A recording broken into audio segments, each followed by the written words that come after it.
Yo, yo, what it do? It's been a crazy July.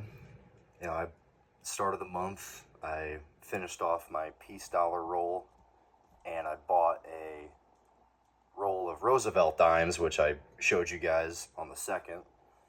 But ever since then, I've been going back to that same shop and just found myself buying a different kind of silver. And this is that different kind of silver. 3/9 fine. And usually the silver that I buy would be the 90%, 90% silver and then 10% copper. But these are 99% silver and I think just a little bit like the 0.1 or 0.01% copper. And their value is solely dependent on the value of silver, because that's what they're made for. It's just a cheap, privately minted silver round.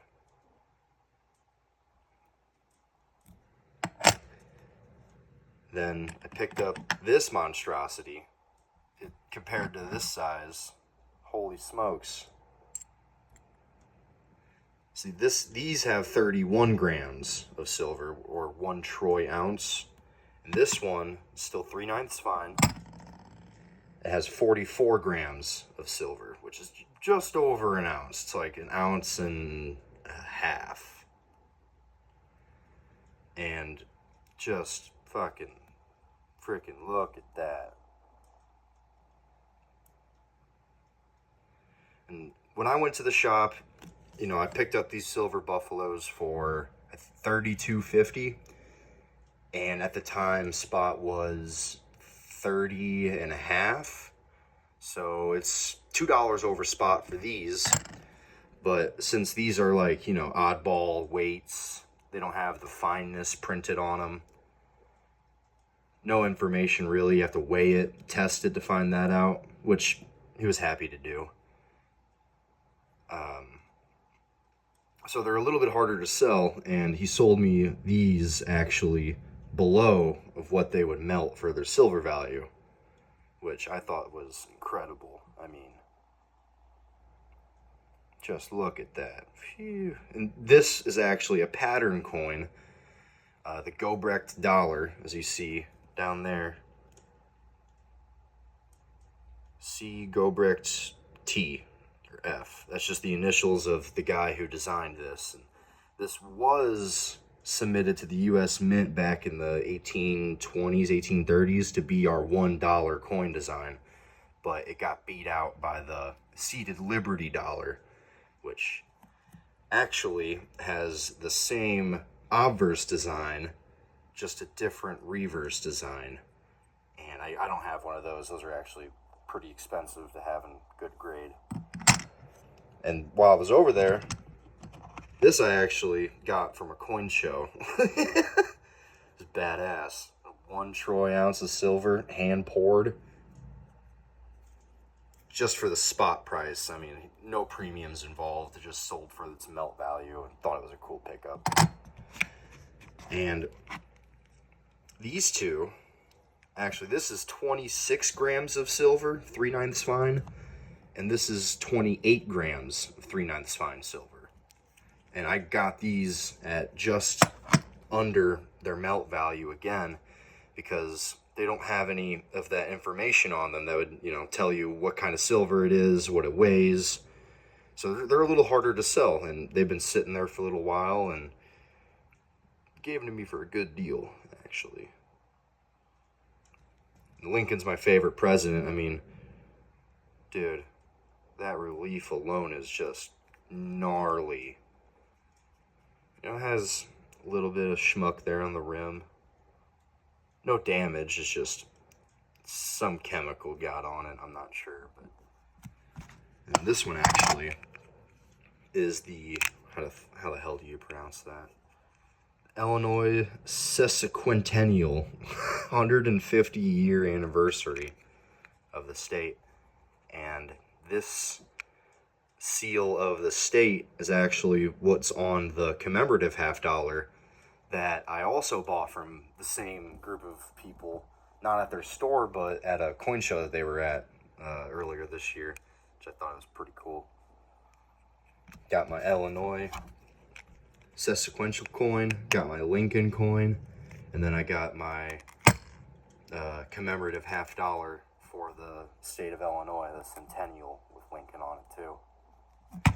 And the reason why I just have all this silver out is not to brag or boast, like, oh, look how much silver I have, you know, like, look at me.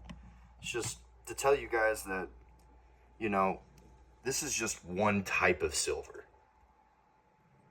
There are many different kinds, and I believe that silver is silver. You know, whatever fits your budget is the best silver for you. And I wanted to diversify my stack of silver, so I ventured into these bullion rounds, if you may. These aren't really bullion, they're just 3/9 fine minted coins, but the buffalo heads for sure are considered bullion coins.